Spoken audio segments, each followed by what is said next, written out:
जावेद इकबाल हैं कराची से।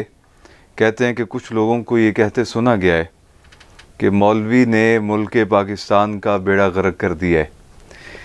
इन्होंने दीन का कोई काम आज तक नहीं किया, हमेशा दंगा फसाद किया है।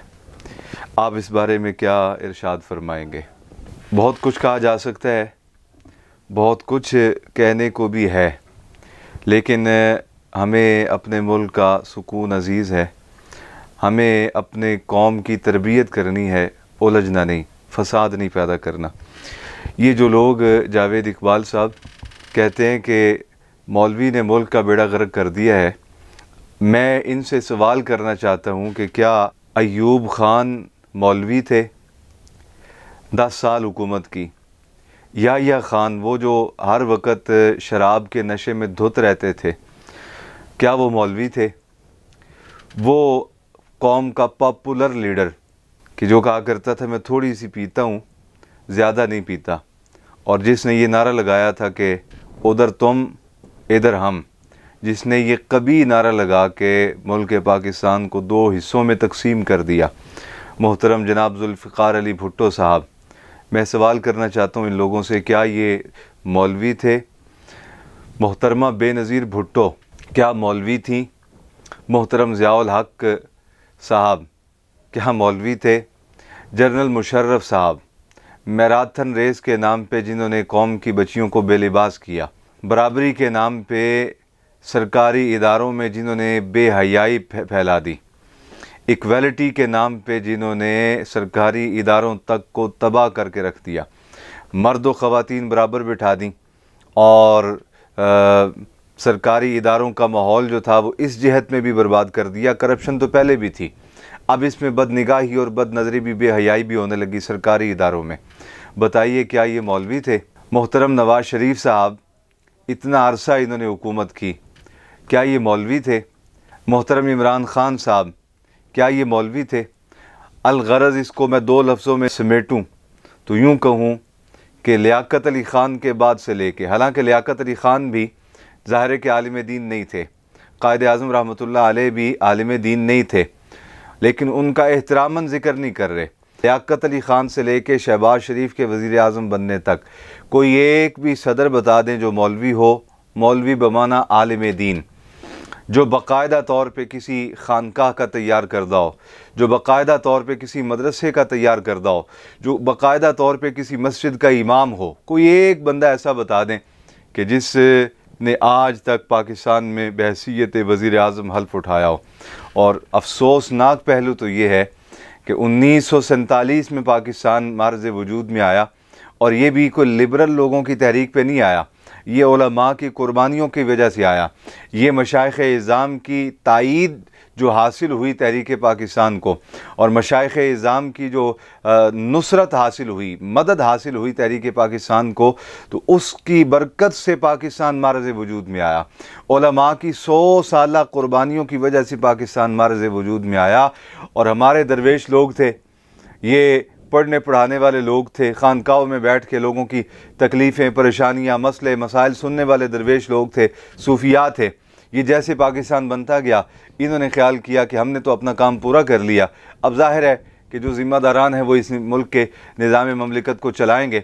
ये बेचारे फिर जाके अपनी खानकाहों में बैठ गए, अपने मदरसों में बैठ गए, अपनी मस्जिदों में बैठ गए, चटाइयों पर बैठ के कुरान पढ़ाने लग गए।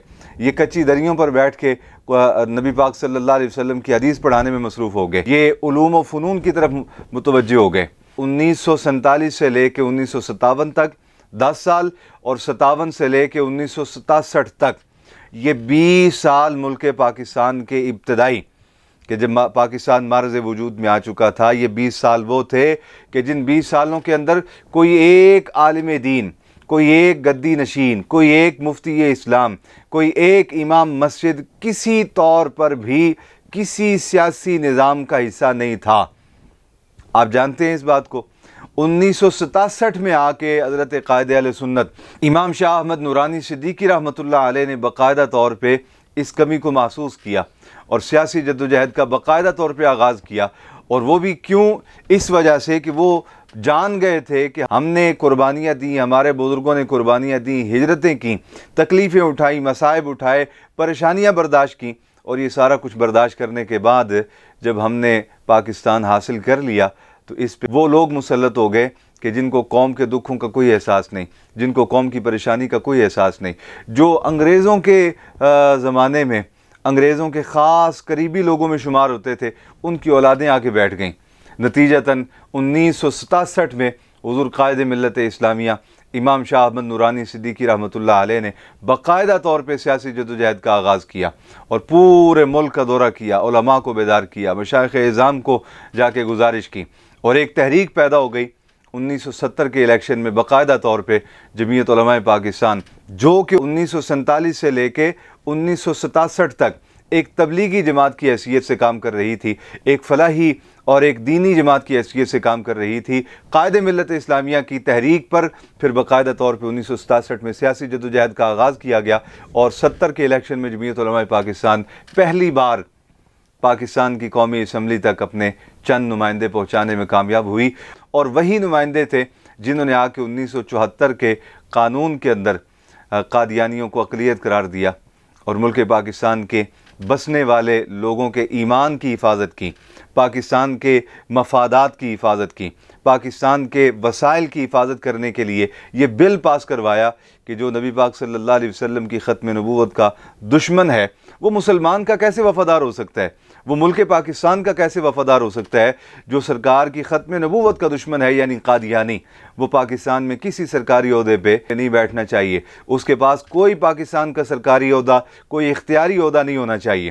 तो आपकी तहरीक पे 1974 में कादियानियों को अक़लियत करार दिया गया और फिर ये सिलसिला चलते चलते चलते चलते 2003 में आके आपका विसाल हुआ।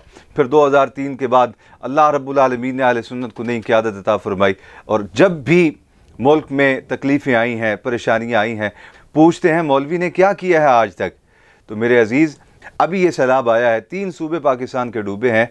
आप ईमानदारी से बताएं, वल्लाह खान साहब हों, वो मुसलसल अपने जलसे करते रहें, एक दिन भी उन्होंने अपना सियासी जलसा मुलतवी नहीं किया।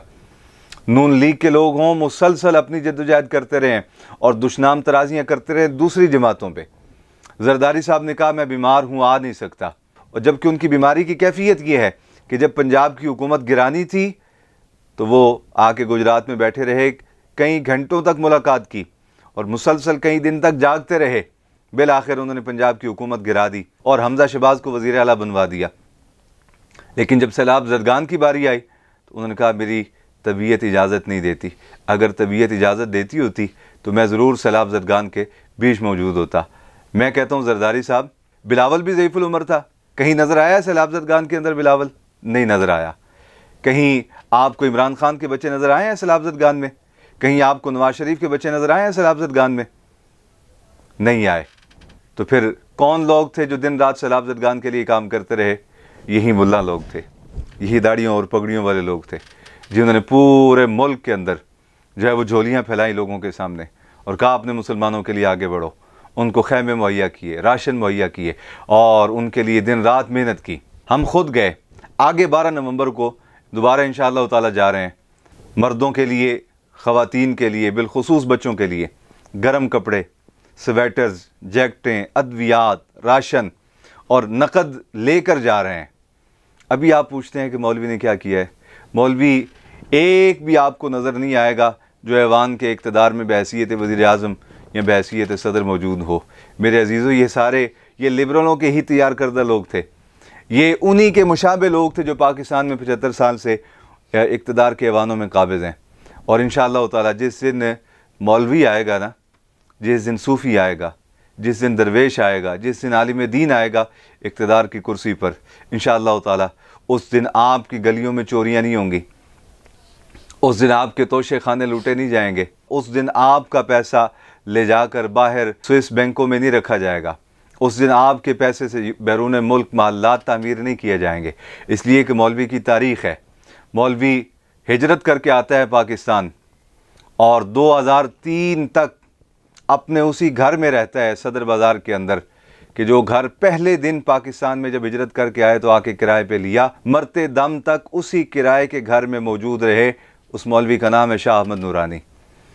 मौलवी आपने देखना है तो मौलवी खादिम हुसैन है, जो पहले दिन लाहौर आए तो जिस जगह आपने क़याम किया विसाल तक उसी 1.5-2 मरले 2.5 मरले के घर में रहे।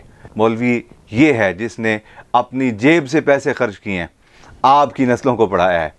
मौलवी वो है कि जिसने अपने आप को वक़फ़ किया है आपकी नस्लों की तरबियत के लिए। अल्लाह रब्बुल आलमीन हमें अपनों की पहचान नसीब करे और बेगानों के चेहरे पहचानने की सादत से माला माल करे।